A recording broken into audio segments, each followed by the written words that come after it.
Bonjour et bienvenue à l'édition de ce jour où nous allons nous entretenir sur le thème « C'est dans le calme et la confiance que sera ta force ». Et le passage que nous allons examiner est tiré du livre d'Isaïe au chapitre 30, verset 15. Il est écrit: Ainsi parle le Seigneur, l'Éternel, le Saint d'Israël. C'est dans la tranquillité et le repos que sera votre salut. C'est dans le calme et la confiance que sera votre force. Amen. Il arrive que nous soyons agités et baladés par tout vent de doctrine ou par tout ce qui peut nous entourer. Le Seigneur veut ici recommander son peuple d'arrêter de balader les regards inquiets, mais à se confier et à se concentrer sur sa personne. Ce n'est pas toujours en réagissant comme l'attend le côté adverse que vous avez la victoire. Bien-aimé, le Seigneur a ses armes à lui. Et par-dessus tout, nous devons éviter de nous livrer en spectacle ou de donner à l'autre partie la réaction qu'il veut que nous ayons. L'Éternel est celui-là qui nous garantit la victoire dans tous les combats. Et je dis bien dans tous les combats. Il nous connaît mieux que nous-mêmes. Il sait ce que nous avons comme potentiel, comme capacité au-dedans de nous. Il sait ce que nous pouvons supporter. Et il sait ce que nous ne pouvons même pas supporter. Dieu sait tout. Amen. À toi de te dire maintenant ce que tu dois faire. Te demander quelle est cette tranquillité. Où est-ce que je trouverai ce repos afin d'avoir, Seigneur, de recevoir en plénitude ton salut. Il faut commencer par renoncer aux œuvres de la chair et laisser mourir les émotions auxquelles nous abandonnions si facilement dès que nous étions heurtés. L'ennemi sait tout ce qui peut nous éloigner de notre destinée glorieuse et il va tout faire pour nous irriter afin de détruire en nous cette paix que nous avons et de s'aimer plutôt la confusion. L'effet doit être inverse. Le Seigneur s'attend et nous exhorte. Il t'exhorte ce matin à ce que tu puisses garder le calme. Ça ne sert à rien de se confier en l'homme, d'aller à gauche, à droite dès que tu as une situation. À force de le faire, bien-aimé, tu finis par t'exposer. Parce qu'en face, on ne veut pas nécessairement que tu prospères. Donc le fait d'aller porter ta situation et te plaindre chez des personnes qui n'ont non seulement pas la capacité de te comprendre, mais de t'aider, tu finis par t'exposer et la situation peut être encore pire.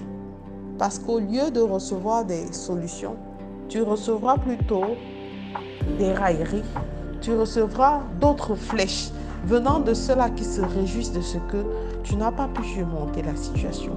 Attends-toi à Dieu dans tout ce que tu veux. Attends-toi à Dieu dans tout ce que tu fais. Attends-toi à Dieu dans tout ce que tu entreprends. Même dans les combats, le Seigneur dit que dans la tranquillité, c'est dans la tranquillité que tu auras du repos. Alors apprends à maîtriser tes émotions.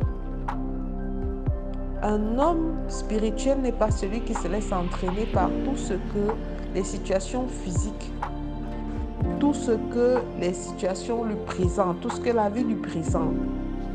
Un homme spirituel, c'est celui-là qui a réussi à asseoir une relation et une intimité profonde avec Dieu. C'est-à-dire que là où il y a l'agitation, là où on s'attend à tout voir réagir brutalement ou bruyamment, qu'il soit surpris par ton calme. Tout le monde peut te provoquer, mais bien aimé, c'est la manière dont tu géreras la provocation ou l'agitation autour de toi qui fera la différence. Sa parole nous dit qu'on les reconnaîtra à leurs fruits. Alors quels sont les fruits que toi tu portes? Dieu veut que tu mettes et que tu apprennes à te reposer entièrement sur lui. Et ceci passe nécessairement par la méditation de sa parole qui est toujours réconfortante et rassurante. Même lorsqu'elle est menaçante, la parole de Dieu n'est pas toujours réconfortante, encourageante. Des fois, Dieu nous fait des rappels à l'ordre et il peut le faire violemment. Mais parce que ça vient de lui, ça vient du Père, elle est toujours rassurante. Elle est comme une brise fraîche qui vient nous caresser la joue et qui nous fortifie. Alors si je suis tombée, Seigneur, je suis tombée, je reviens vers toi. Bien-aimé, mets ta confiance en Dieu. et ainsi t'affermira. C'est dans ce calme et la confiance que sera ta force, parce que tu vas te dire, et tu vas te le répéter, et l'Esprit de Dieu va te le dire très fort. Tu n'as pas besoin de paniquer, je suis là.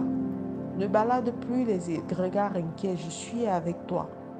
Je suis là pour te fortifier. De grandes choses t'attendent devant. Tu ne t'es toujours pas comporté comme il faut, mais moi j'ai toujours été là avec toi. Si tu as commis des torts, tu te répands pour pouvoir retrouver la paix avec toi-même. Car l'Esprit de Dieu, comme on dit, la conscience de l'homme, c'est l'œil de Dieu en nous. Elle est là pour nous rappeler tout ce qui n'a pas marché, tout ce que nous avons fait de travers et tout ce qui n'était pas bien. Mais sa parole est un tout qui vient nous rassurer, nous réconforter, qu'il est là avec nous, qu'il est là pour nous pardonner, pour nous laver et effacer la l'ardoise négative qui pesait contre nous. Alors, viens vers le Seigneur bien-aimé et il te donnera la paix. Le calme dont tu as besoin, c'est en lui que tu l'obtiendras. Le sentiment de culpabilité ne t'amènera nulle part. Il faut avancer. Il n'y a rien qui se soit passé que tu puisses changer. Tu ne peux plus rien changer dans ton passé. Mais ton futur, tu peux le rendre glorieux. Alors c'est dans le calme et la confiance que sera désormais ta force. Je te recommande de faire cette prière ce matin bien. Père éternel, merci pour ton esprit en moi. Affermis-moi davantage afin que je puisse m'abreuver à ta source d'eau vive qu'est ta parole, afin de garder le calme. Je veux te faire confiance, Père éternel, en tout et pour tout. Donne-moi, Père éternel, de croire au-delà de ce que les réalités de ce monde visible me montrent tous les jours. Donne-moi de croire et m'attacher à toi envers et par-dessus tout.